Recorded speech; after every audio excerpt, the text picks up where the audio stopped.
욥기 38장에서 41장까지의 말씀을 함께 살펴보도록 하겠습니다. 하나님께서 이제 드디어 나타나셔서 말씀하시는 본문입니다. 호기롭게 엘리후가 욥과 세 친구를 향하여서 발언했지 않습니까? 지금까지와는 전혀 다른 논거를 가지고 내가 말하겠다 이렇게 했지만 그의 발언은 세 친구의 발언과 크게 다르지 않았습니다. 고난의 원인에 대해서 계속해서 세 친구가 말했다면 엘리후가 고난의 원인이 아닌 고난의 목적으로 시선을 돌린 것은 긍정적인 면이 있겠지만 결국 그도 인과응보의 원리에서 벗어나지 못했습니다. 욥이 귀를 기울이게도 하지 못했고요, 또 굳이 대답할 필요도 그렇게 느끼지 못하는 말만 늘어놓았습니다. 하지만 이 엘리후의 발언은 하나님의 등장을 기대하게끔 했습니다. 이제 엘리후의 발언 이후에 마침내 여호와께서 등장하십니다. 엘리후가 발언하며 언급했던 그 폭풍우 가운데에서 여호와께서 말씀하십니다. 과연 그 하나님이 어떤 말씀을 욥에게 들려주실까요? 그토록 욥과 세 친구가 밝히고 싶었던 그 욥의 고난의 원인을 하나님 가르쳐 주시는 걸까요? 오늘 말씀을 함께 살피면서 이 본문이 주는 의미가 무엇인지를 생각해 보고자 합니다. 욥기 38장에서 41장까지는 크게 두 부분으로 나눌 수 있습니다. 하나님이 두 번에 걸쳐서 담화를 하시는데요, 먼저 첫 번째 부분은 38장 1절부터 40장 2절까지의 말씀입니다. 말씀하시는 하나님께서 욥 앞에 이제 등장하십니다. 이 등장 자체가 사실상 욥에게 1차적인 응답이라고 할 수가 있습니다. 그는 13장 22절에서 이렇게 말을 했었지요. 그리하시고 주는 나를 부르소서 내가 대답하리이다. 혹 내가 말씀하게 하옵시고 주는 내게 대답하옵소서. 이 외에도 그는 계속해서 친구들과 발언을 주고 받으면서 하나님을 만나기를 원했습니다. 마지막 발언에서는 하나님에게 고소장을 들고 나타나시기를 청하기도 했지요. 이에 대한 응답이 이제 그에게 확실히 이루어진 겁니다. 하나님은 폭풍우 가운데에서 말씀하십니다. 이 폭풍우 가운데 임하셨다는 것은 하나님의 불편한 심기를 암시하는 표현이라고도 볼 수 있는데요, 엘리후가 언급했던 그 무서운 폭풍, 하나님의 주권적인 능력을 말하는 그 폭풍, 욥의 삶이 되어버린 그 폭풍 가운데에서 하나님께서 말씀하십니다. 근데 하나님께서 말씀하시는데 오늘 본문에 그 하나님의 이름을 무엇이라고 표현하고 있습니까? 여호와라고 표현합니다. 욥과 세 친구 그리고 엘리후의 발언에서는 이 여호와라고 하는 신명이 쓰이지 않았습니다. 욥기의 서론에서 볼 수 있었던 신명이고요, 이 여호와라고 하는 이름은 하나님과 언약 관계 안에 있는 그 백성들을 묘사할 때 그 언약 관계 속에 있는 하나님임을 나타낼 때 쓰이는 이름입니다.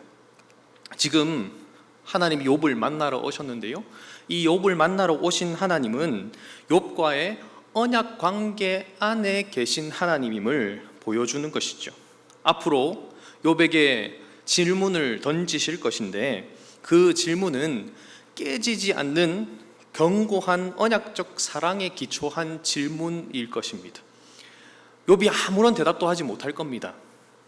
그런데 그 대답도 하지 못하도록 만들어 깔아뭉개어서 그에게 핀잔을 주고 그를 부끄럽게 하도록 만드시기 위한 질문이 아니라 사랑이 담긴 질문이라는 겁니다. 어떤 대답도 하지 못하겠지만 그 하나님의 본심, 진심에는 그 아들 욥을 사랑하는 마음이 담겨 있다라는 것입니다. 이제 하나님 말씀하십니다. 뭐라고 말씀합니까? 무지한 말로 생각을 어둡게 하는 자가 누구냐라고 질문하시죠. 누구라는 질문을 던지십니다. 생각을 어둡게 한 자가 누구냐라고 번역되어 있는 여기서 생각으로 번역된 애차라고 하는 단어는요, 학자들 사이에 다양하게 해석하는 단어입니다. 기본적으로 애차는 계획이나 목적을 뜻하는 단어입니다. 심사숙고하고 성찰을 거쳐서 나온 결정이나 계획을 의미하는 단어입니다. 창조의 목적과 관련될 수도 있고요. 세상에서 일어나는 일에 대한 하나님의 결정, 또 하나님의 계획을 의미하기도 합니다. 즉, 지금 무지한 말로 생각을 어둡게 하는 자, 즉 하나님의 계획을 어둡게 하는 자가 누구냐? 욥 너 아니냐라고 말씀하시는 것은 하나님의 창조 목적과 세상을 운행하고자 하는 하나님의 계획과 인도하심이 있는데 그것에 대해서 어리석은 말로 회방 놓고 있다라는 겁니다. 감히 어리석은 말로 세상을 운행하는 나의 계획에 회방 놓으려 한 것 너냐라고 물으시는 겁니다. 이 말을 하신 의도가 도대체 무엇일까요? 그것은 욥이 지금 고난을 겪게 된 일이 대적자의 고발로 인한 우발적인 사건처럼 보이지만 하나님의 심사숙고와 성찰을 거쳐서, 즉 하나님의 계획 속에서 일어난 일임을 드러내는 겁니다. 우리가 1장과 2장을 살핀 지 꽤 되긴 했지만 1장과 2장을 보면서 꼭 하나님은 좀 뒤에 물러서 계시다가 갑작스럽게 대적자가 나타나서 이런 거 아닙니까? 한번 테스트 해봅시다 막 하니까 하나님도 그래 한번 해봐 이렇게 하신 것처럼 보일 수도 있는데 그것이 아니라는 겁니다. 욥이 고난을 겪게 된 이 모든 일 자체가 하나님의 선하신 뜻과 계획 속에서 일어난 일임을 나타내고 있는 것이죠. 무지한 말이라는 표현은 왜 쓰셨을까요? 이것은 지금 하나님이 나타나셔서 욥에게 질문을 하시는 이유가 욥에게 어떤 도덕적인 결함이나 종교적인 결함이 있어서가 아니라 그가 행했던 지혜롭지 못한 말에 대해서 내가 책망한다, 질문을 던진다라는 의도입니다. 친구들은 계속 욥에게 도덕적인 문제, 종교적인 결함이 있어서 지금 벌을 받아서 이 고난을 겪고 있는 것 아니냐라고 했는데 하나님 그것 아니라는 겁니다. 그들의 대화 속에서 말의 문제가 있었음을 지적하는 것이지요. 공의와 정의를 지나치게 강조함으로 하나님께서 세상을 통치하시는 다른 원리와 기준이 있는데 그것을 폄훼하거나 방해하는 말을 해서 하나님의 뜻을 가리었다라는 겁니다. 인과응보의 원리를 너무 내세우다 보니 분명히 다른 원리가 있고 다른 절차들이 있는데 그것이 무시된 것이죠. 하나님은 그런 욥에게 대답을 요구하십니다. 뭐라고 말씀하십니까? 너는 대장부처럼 허리를 묶고 내가 내게 묻는 것을 대답하라. 하나님 지금 이렇게 의미심장하게 말씀하시는 이유가 있습니다. 하나도 대답하지 못할 것에 대해서 확신을 가지고 질문에 돌입하겠다라는 표현입니다. 욥 결연한 태도, 또 전쟁에 임하는 용사처럼 대답할 준비 똑바로 해 라고 말씀하는 것이죠. 그런데 이 말씀을 하시면서 그를 이렇게 말합니다. 대장부처럼 이라고 말이죠. 이 대장부라고 하는 표현은 그를 향하여서 대장부가 아닌데 그런 것처럼 해라라는 비아냥의 말이 아니라 그를 존중한다는 표현입니다. 불편한 심기로 그에게 나타나셔서 지금 질문을 던지긴 하시지만 그를 한 인격으로 존중하시고 만나 주신다는 겁니다. 재판장께서 피고를 직접 신문하러 지금 오셨지만 그 신문을 통하여서 그를 뭉개버리는 것이 아니라 욥이 누가 창조주이고 누가 피조물인지를 바르게 알게 해서 욥이 있어야 할 자리가 어디인지를 다시 깨닫고 그 자리로 갈 수 있도록, 그 자리에서 욥이 진짜 하나님에게 던져야 할 질문이 무엇인지를 깨닫도록 하신다라는 겁니다. 이제 본격적인 질문을 하나님 쏟아 놓으시는데요, 수많은 질문을 하나님이 던져 놓으십니다. 거기 있었냐? 라고 물으시고요, 그걸 아니? 라고 물으십니다. 그건 너 할 수 있어? 라고 물으시는 질문의 형태인데요, 맨 처음 질문이 넌 누구니? 무지한 말로 나의 계획을 회방 놓는 넌 누구니? 라고 질문했다면 이 질문에 대해서 회방 놓는 자가 누구냐 할 때 나입니다 라고 욥은 대답할 수밖에 없었겠지요. 그런데 이제 쏟아지는 하나님의 질문에 대해서는 욥은 이렇게 대답할 수밖에 없습니다. 저는 아닙니다. 저는 할 수 없습니다. 저는 모릅니다. 라고 말이죠. 누가 그럼 할 수 있냐? 하나님이십니다. 누가 아느냐? 하나님이십니다. 누가 거기 있었느냐? 하나님이십니다. 하나님이라는 답만을 내놓을 수밖에 없는 질문들을 하나님 하시는 건데요. 먼저 피조된 우주에 관한 질문을 하십니다. 창세기 1장의 그림을 보여주시는데요. 하나님 먼저 물으십니다. 천지가 창조될 때에 너 거기 있었냐? 너 어디 있었어? 라고 물으십니다. 거기 나 없었습니다 라고 대답할 수밖에 없지 않습니까? 거기에 창조가 이루어질 때 거기에 있지 않았던 욥은 하나님의 세상 운행 원리와 방법에 대해서 문제를 제기할 만한 자격이 없다라는 것을 말씀하는 거예요. 땅에 대한 창조 원리를 욥이 압니까? 모릅니다. 여러분 알고 계십니까? 말씀으로 말씀하니 생긴 건 알겠는데 어떤 원리가 작동되었는지는 우리가 모르지 않습니까? 땅의 창조는 굉장히 아름답고 놀라운 것이었다고 말씀합니다. 그런데 욥은 그 자리에 없었습니다. 창조의 셋째 날을 이제 또 이어서 묘사하시는데요. 천하의 물이 한 곳으로 모이고 묻이 드러나게 하셨습니다. 그 모인 물을 무엇이라고 하나님 부르십니까? 바다라고 부르시지 않습니까? 그 경계 누가 정하셨습니까? 욥입니까? 아니지요. 하나님이십니다. 바다가 굉장히 변화무쌍하지 않습니까? 배를 타고 가다 보면 잔잔했던 바다가 어느새 폭풍이 치듯이 요동치는 것들을 경험하고 또 요동치던 바다가 갑작스레 잔잔해지는 것도 경험하지 않습니까? 여기 배를 타셨던 분들이 앉아 계셔가지고 제가 그런 말을 하기에 참 부끄럽긴 한데 그런 일이 있지 않습니까? 근데 그것 누가 다스리십니까? 욥입니까? 아닙니다. 하나님이십니다. 그 변화무쌍한 바다도 하나님께서 다스리신다라는 겁니다. 이어서 창조시의 넷째 날의 모습을 묘사하시는데요. 아침 새벽에게 그 자리를 일러준 것은 누구인가요? 그때 그 시간을 정한 것은 누구입니까? 하나님이십니다. 이 아침과 새벽은 하나님의 헷세드와 긍휼의 무궁하심을 드러내는 표현이기도 합니다.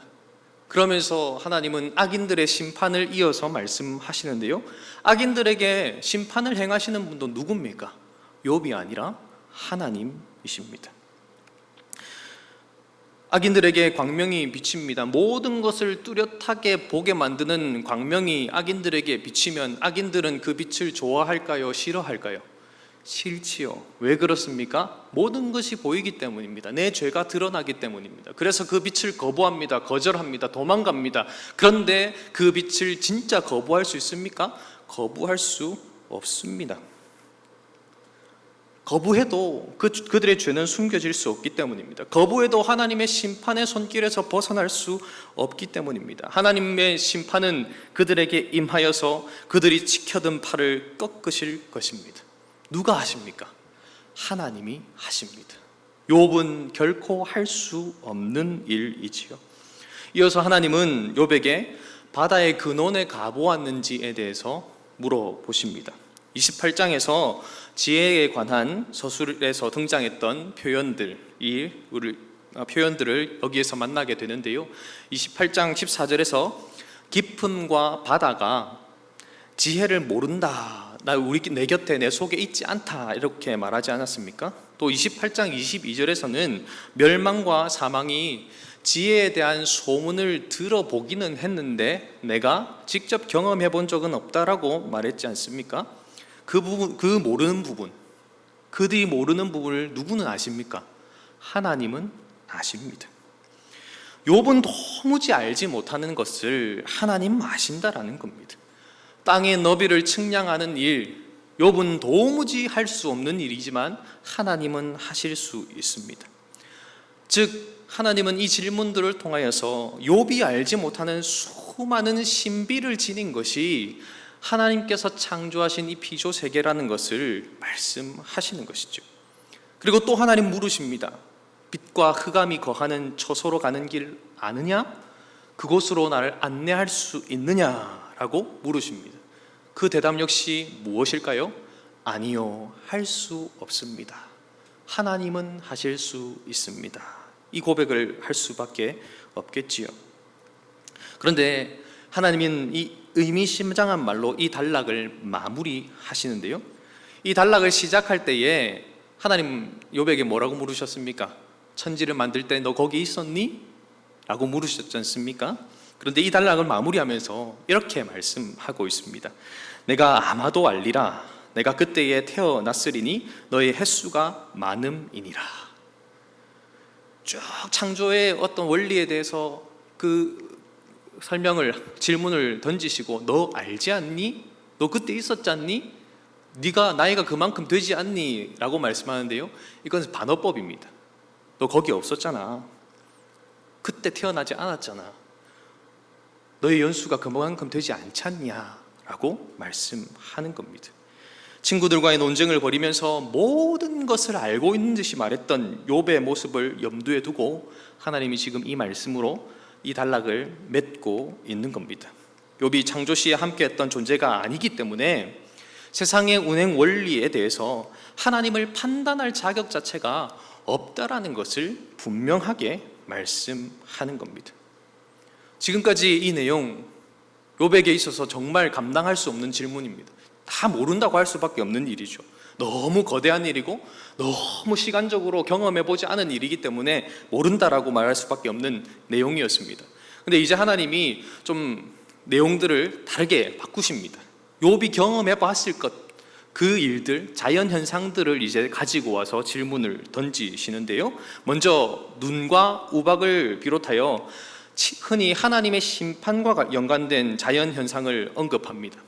눈과 우박을 말하면서 창고에 그것을 쌓아둔다라고 표현을 하시면서 전쟁에서 사용하시는 무기로서 표현하고 계시는데요, 우리 지난 주일 애굽을 심판하시는 도구로서 우박을 사용하신 장면을 생각하시면 되겠습니다.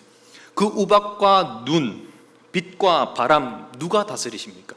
하나님이 다스리십니다.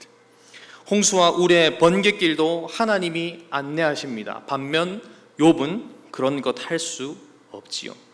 이어서 제시되는 자연현상은 심판이 아닌 하나님의 회복과 치유를 나타내는 도구로서 비와 서리에 대해서 말씀합니다. 광야, 황량한 곳에 비와 서리가 내려서 그곳에 싹이 나게 하고 회복시키는 그 일도 누가 하십니까? 욥이 하는 게 아니라 하나님이 하십니다. 욥은 할 수 없는 일이지요. 또 하나님은 욥이 9장 9절에서 언급했던 별들을 언급하시면서 그에게 별자리의 위치를 정하고 그것이 운행하도록 주관할 수 있는지를 물으십니다. 그리고 그 별자리들이 하늘의 우주에서 운행하고 있는 그 원리가 무엇인지 아는지를 물어보십니다. 물론 대답은 무엇일까요? 모른다라고 대답할 수밖에 없지 않습니까? 그러니 그는 입을 꼭 닫고 있었습니다. 하늘의 기후현상은 어떻습니까? 그가 비를 내리게 하고 번개를 치게 할 수 있습니까? 없지요. 38장 36절 말씀을 한번 보십시오. 말씀을 보시면 가슴 속의 지혜는 누가 준 것이냐? 수탉에게 슬기를 준 자가 누구냐라고 질문을 하시는데요, 여기서 가슴 속에라고 하는 단어는 사실 따오기 새 종류죠. 그 따오기로 번역하는 것이 좀 더 흐름에 맞습니다. 따오기의 지혜는 누가 준 것이냐? 수탉에게 슬기를 준 자가 누구냐라고 질문을 던지시는 겁니다. 그 구름과 연관하여서 고대 사회에서는 이 따오기나 수탉이 비가 오는 것을 알려주는 그런 짐승으로 여겼습니다. 그런 능력이 그들에게 있었다라는 거죠. 그렇다면 그 능력은 누가 준 겁니까? 하나님이 그 동물들에게 지혜로 주셨다라는 것입니다. 그리고 구름과 비를 언급하시면서 이 따오기와 수탉을 말씀하신 것은 다음 논쟁 주제를 예고하는 표현입니다. 바로 동물들에 대해서 욥에게 물으실 것이기 때문입니다. 그러면 잠시 다시 좀 짚고 넘어가면 좋겠는데요, 하나님께서 욥에게 하시는 다양한 질문은 누구에 대한 질문입니다. 누가 있었나? 누가 아는가? 누가 할 수 있는가라는 질문이죠. 그 대답에 대해서 욥은 뭐라고 대답할 수밖에 없습니까? 나는 아닙니다. 나는 알지 못합니다. 나는 할 수 없습니다. 그러나 하나님이 계셨습니다. 하나님이 아십니다. 하나님이 하실 수 있습니다. 라는 대답을 할 수 있겠지요. 하나님이 이러한 질문들을 계속해서 반복적으로 쏟아 놓으시는 이유가 무엇일까요? 그 이유는 철저하게 욥이 자기 위치를 깨닫도록 하기 위함입니다. 욥이 있어야 될 위치는 하나님과 동등하여서 하나님과 대립하는 위치가 아니라 하나님을 섬기고 하나님 앞에 순종하는 위치, 철저하게 그분을 의지하고 그분의 주권 아래에 그분을 의존하는 위치에 있어야 함을 다시 깨닫도록 하기 위해서 하나님이 지금 질문을 쏟아 놓고 계신다라는 것이죠. 자, 이제 하나님이 다시 질문을 이어가십니다. 동물에 관한 질문입니다. 사자와 까마귀를 먹이고 입히는 일 누가 하느냐라고 물으십니다. 역시 하나님이지 않습니까? 놀라운 것은 하나님은 부정하다고 여기는 짐승도 먹이시고 돌보신다는 겁니다. 야생 염소 암사슴의 출산에 관해서 질문을 또 던지십니다. 욥이 그것을 알까요? 모릅니다. 아니, 관심조차 없는 일입니다. 여러분, 산염소가 임신을 하고 출산을 하는 과정에 대해서 관심이 있으십니까? 아마 수의사 정도 되면 관심이 좀 있을지 모르겠지만 전혀 관심 없지 않습니까?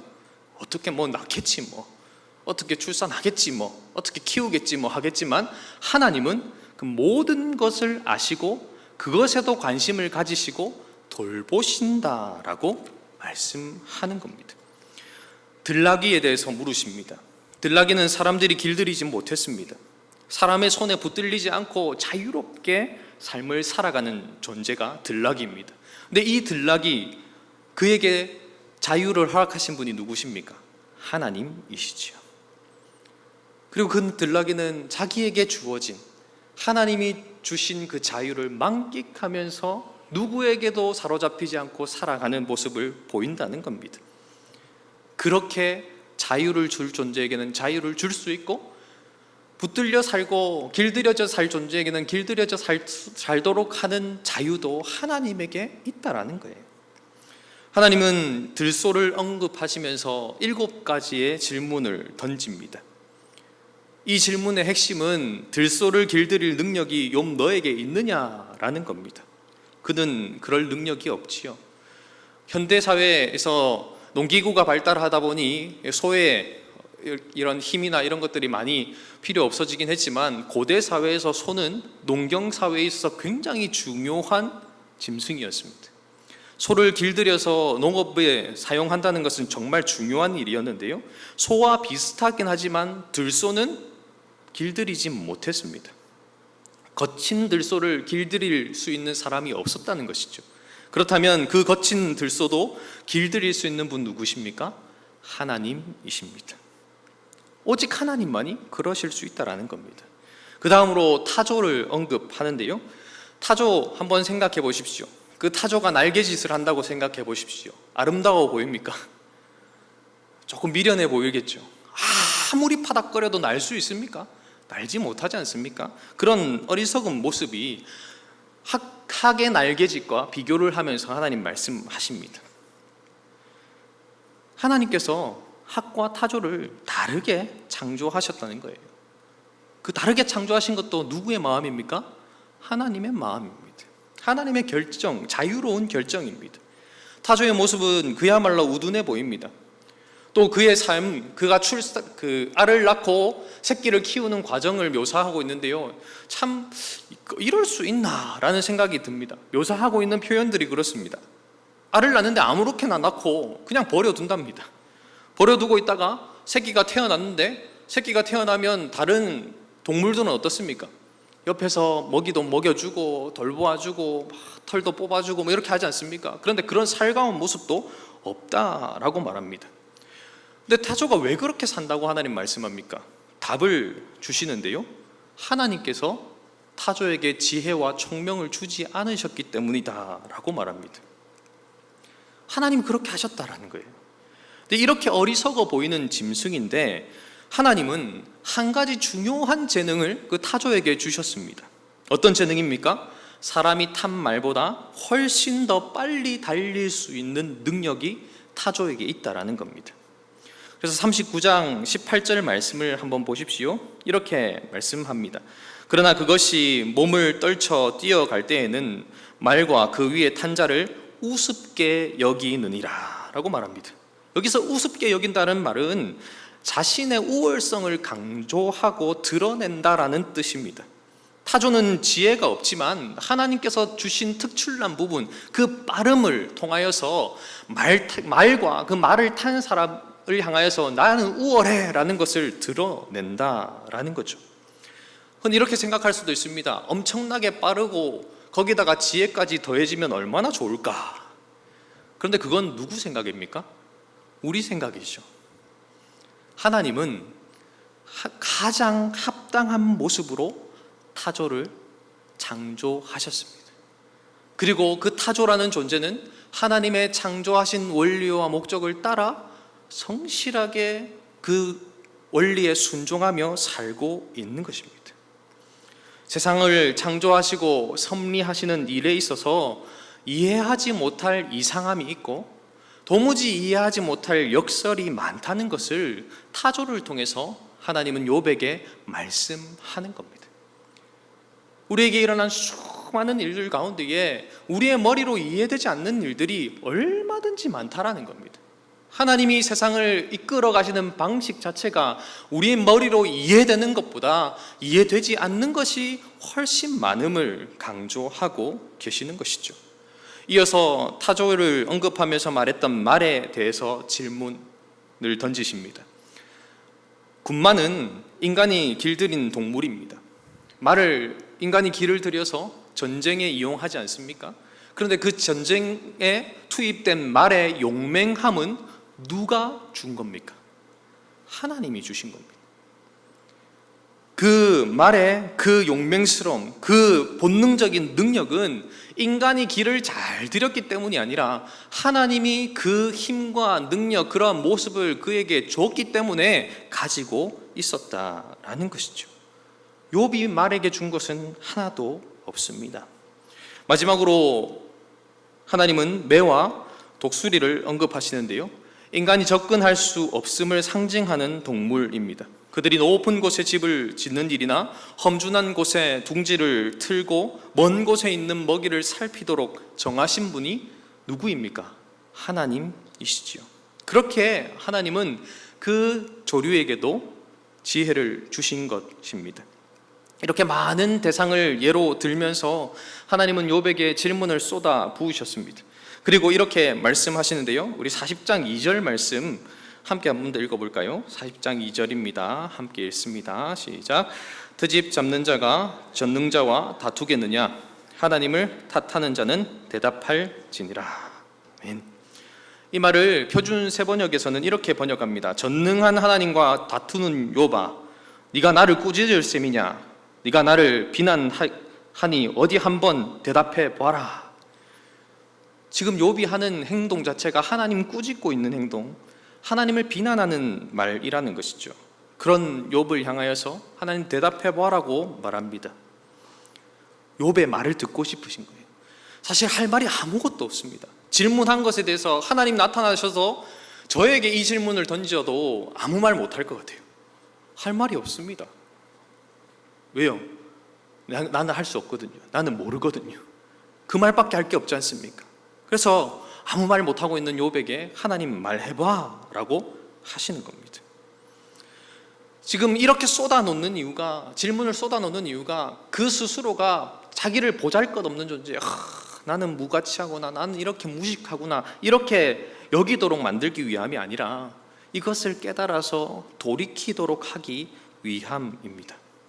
하나님을 꾸짖고 비난할 수 없는 존재가 나이구나, 하나님의 말씀하심 아래에 겸손하게 엎드려야 하는 존재가 나이구나 라고 하는 것을 깨달아야 하는 것이죠. 이 하나님의 첫 번째 담화를 몇 가지로 정리하면 이렇게 정리할 수 있겠습니다. 여호와 하나님께서 세계에 대한, 이 세상을 향한 명확한 차원의, 여러 차원의 원리와 목적을 포함하여서 설계도, 계획을 가지고 계신다라는 것, 그 애차를 가지고 계십니다. 그리고 그 계획을 따라서 하나님은 세상을 운행할 수 있는 힘과 지혜를 소유하고 계신 분이고요, 만물을 관리하고 유지할 수 있는 그 결정을 할 자유도 권리도 하나님의 손에 있다라는 것을 말씀합니다. 자연 만물을 운영하는 원리로 세밀한 부분까지 하나님은 지식을 가지시고 통제하시고 간섭하십니다. 하나님의 통제 아래에서 일어나지 않는 일은 없다라는 겁니다.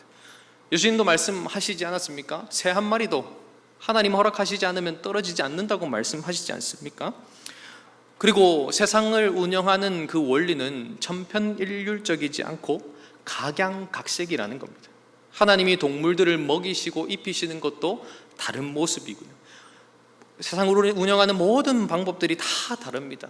살아가는 우리 삶을 한번 보십시오. 다 똑같은 삶을 삽니까? 다 다른 모습으로 살아가지 않습니까? 그것을 하나님 말씀하시는 겁니다. 또한 하나님이 통제하시는 세상은 우리가 염려하는 바처럼 커다란 모순이나 무질서가 없다라는 것을 하나님 말씀합니다. 우리가 봤을 때는 이거 모순 아니냐, 우리가 봤을 때는 왜 이런 일이 있느냐 질문을 던질 수 있는 일이 일어나지만 하나님의 계획 아래에서, 하나님의 그 섭리 가운데서 그런 모순, 무질서는 없다라는 겁니다.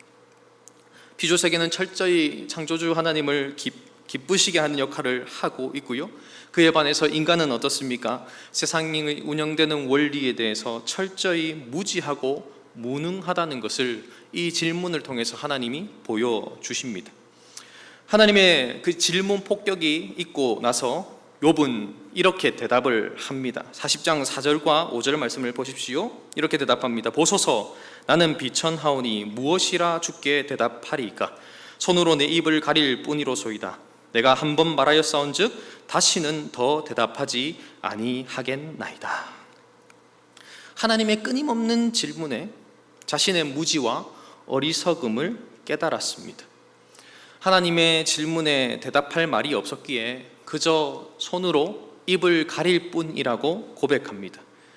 어리석은 말을 쏟아놓았던 것, 그 이전에 많이 쏟아놓은 것, 그거 한 번으로 이제 족하니 더는 나 말하지 않겠습니다 라고 말합니다. 근데 사랑하는 성도 여러분, 이 대답에 뭔가 아쉬움이 있진 않습니까? 멈췄습니다. 내가 어리석은 거 인정합니다. 근데 거기서 멈춘 거예요. 어디까지 가야 됩니까? 돌아가는 자리까지 가야 되지 않습니까? 어리석은 자리가 아니라 지혜의 자리로 돌아가는 일을 해야 하는데 지금 어디서 멈춘 겁니까? 어리석은 그것 인정하는 그 자리에서 멈춥니다. 더 이상 어리석은 짓은 안 하겠는데 나 여기서 멈추겠습니다 라는 표현을 하고 있는 겁니다. 왜 그랬을까요? 왜 그랬을까 생각하고 고민해보니 이랬지 않을까 싶습니다.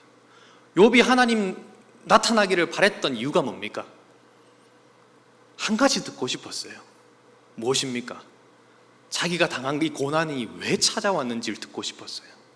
근데 하나님 나타나셔서 쏟아놓으시는 말씀은 뭡니까? 그 답은 없는 겁니다. 내가 듣고 싶은 답이 있는데 하나님이 내가 듣고 싶은 답을 말씀하시지 않으니 어떻게 하고 있는 겁니까? 뾰루통하게 있는 겁니다. 입이 이만큼 튀어나와가지고 내가 듣고 싶은 건 말 안 해주고 이러고 있는 겁니다. 근데 뭔 말 해봤자 똑같은 말 하실 것 같으니 내가 말은 안 할게요. 그런데 내가 원하는 건 따로 있어요 하고 있는 모습입니다.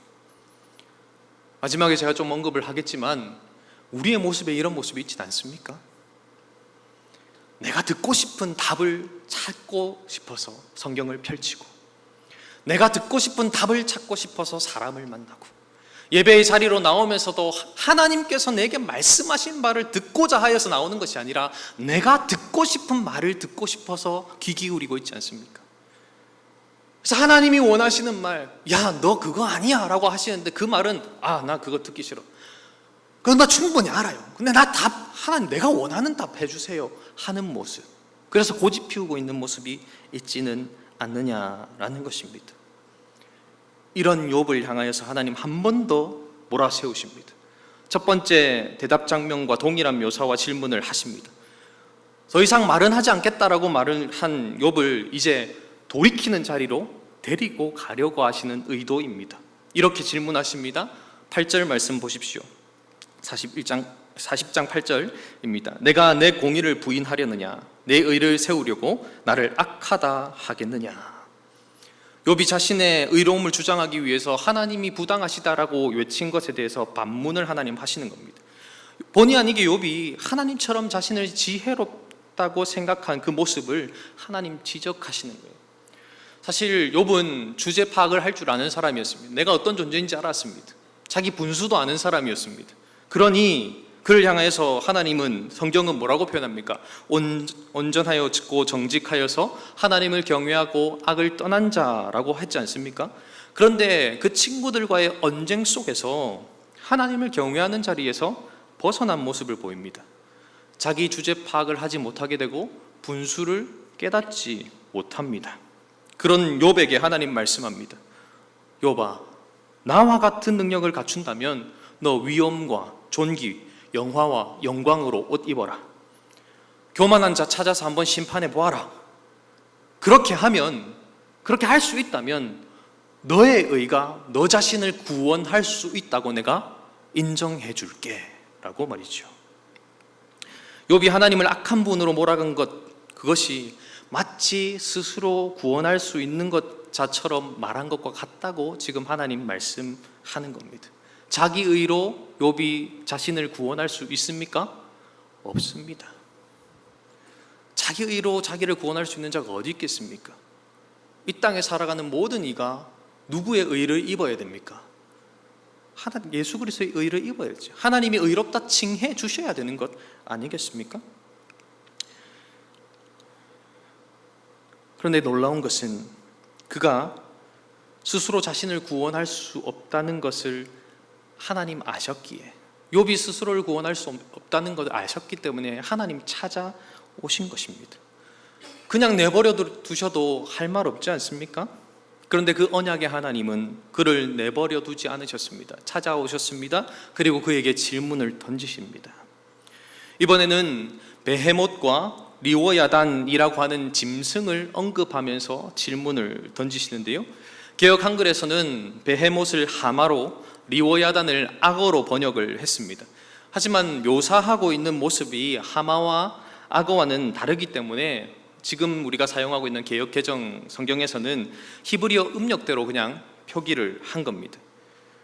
어떤 학자들은 이 베헤못과 리워야단을 고대 근동 신화적 존재다라고 말하기도 하는데요, 그렇게 보기는 좀 또 어렵습니다. 왜냐하면 고대 근동 신화에서 나오는 그 존재들은 모두 하나님을 대적하는 존재이기 때문에 그렇습니다. 그렇다면 이 베헤못과 리워야단은 어떤 존재일까요? 먼저 베헤못을 생각해 보면요, 베헤못이라고 하는 히브리어 단어는 짐승을 표현하는 버헤이마라고 하는 단어의 복수 형태입니다. 장엄의 복수형으로 이해할 수 있는데요, 그렇게 보면 이 베헤못이라고 하는 존재는 하나님께서 창조하신 가장 거대하고 강한 육상 동물을 의미하는 존재입니다. 가장 강하고 거대한 육상 동물입니다. 어떤 학자는 그래서 공룡이라고도 생각하는데 진짜 그런지는 명확하게 알 수는 없습니다.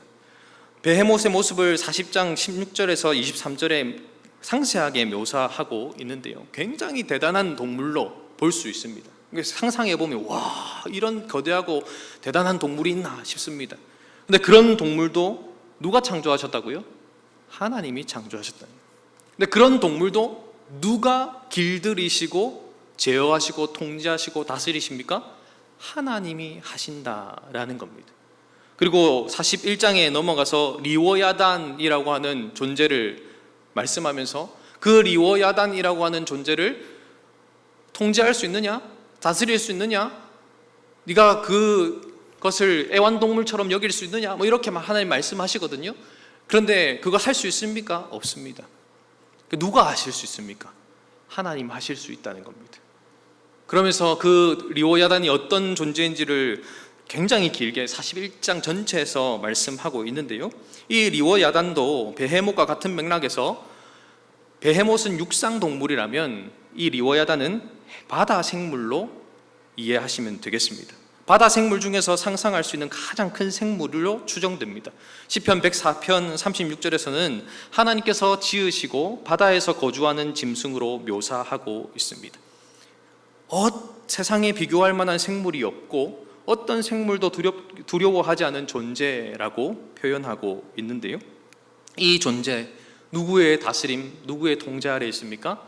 하나님의 다스림, 하나님의 통제 아래에 있다라는 겁니다.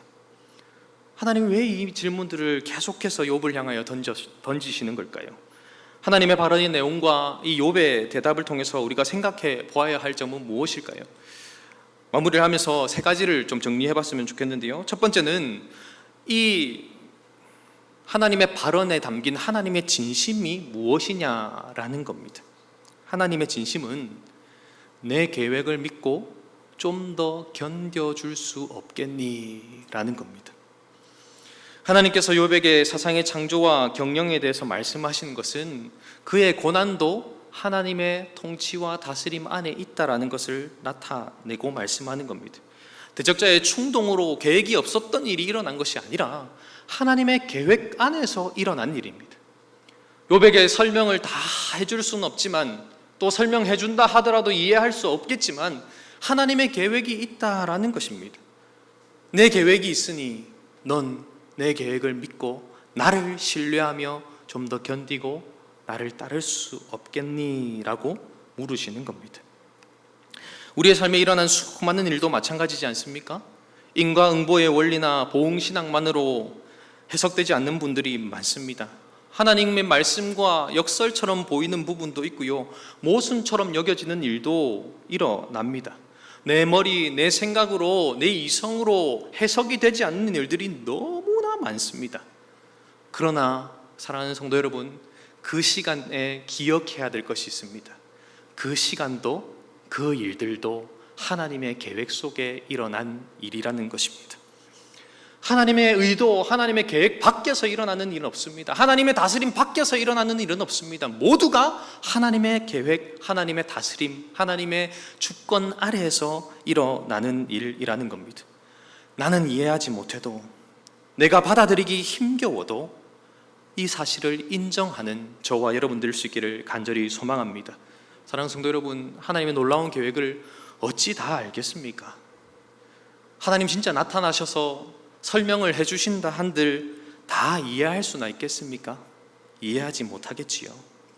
그러니 하나님 앞에 겸손해야 합니다.